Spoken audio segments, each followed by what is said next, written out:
Isa na namang kainan ng ating pinuntahan kung saan dito ay Lomi ang kanilang pangmalakasan. Kaya naman samahan nyo ako at atin itong titikman. Pinuntahan ko nga ang kainan na ito sa may Poblasyon 1, Chaong, Quezon dahil nabalitaan ko na masarap daw ang kanilang Lomi dito. At hindi lang yan, meron din sila ditong halo-halo at chami. Bukod pa nga dyan, napakarami pa nilang iba't ibang klase ng pagkain dito. Ikaw na lang ang mamili kung anong gusto mo. Pero ang napili ko ngayon ay halo-halo, chami at Lomi. Talaga namang paborito ng aking panlasa. Kaya ano pang hinihintay nyo? Tara, samahan nyo ako. Nandito tayo ngayon sa 888 dito sa may Poblasyon 1, malapit sa Bantayan, at titikman natin kung gaano kasarap ang kanilang Lomi dito. Kaya naman tara, tikman natin. Umorder na nga ako upang matikman kung totoo nga bang masarap ang kanilang halo-halo, chami at Lomi dito sa 888 Poblasyon 1, Chaong, Quezon. Hello po.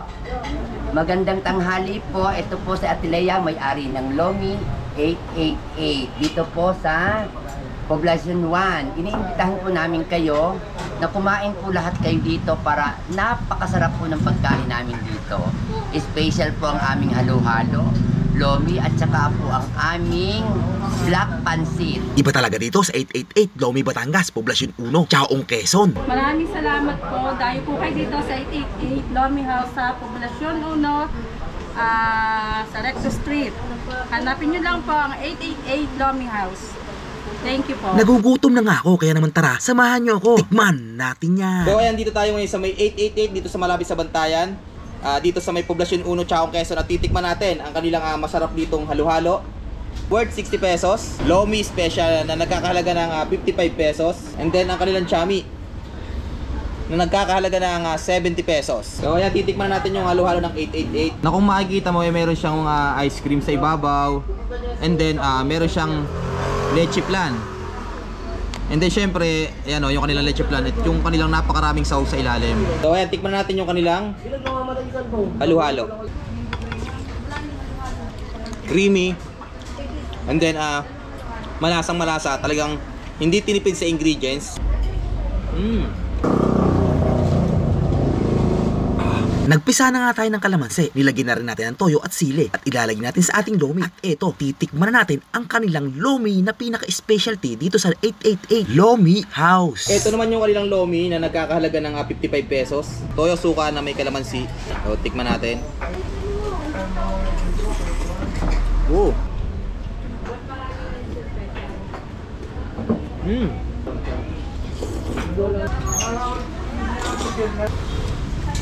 So ayan, ito naman yung kanilang chami na nagkakahalaga ng 70 pesos. Marami siyang flavors na nilagay dito. Hindi siya tinipid sa ingredients, so tikman natin.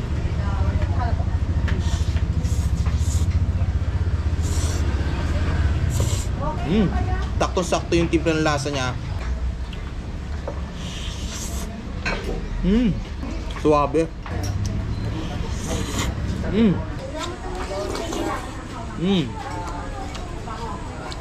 Masarap talaga yung Lomi ng 888. Tinasabaw ang kanilang chami.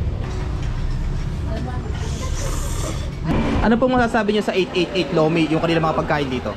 Ay nako, para sa akin, sa araw-araw kong pagkain dito ay napakasarap.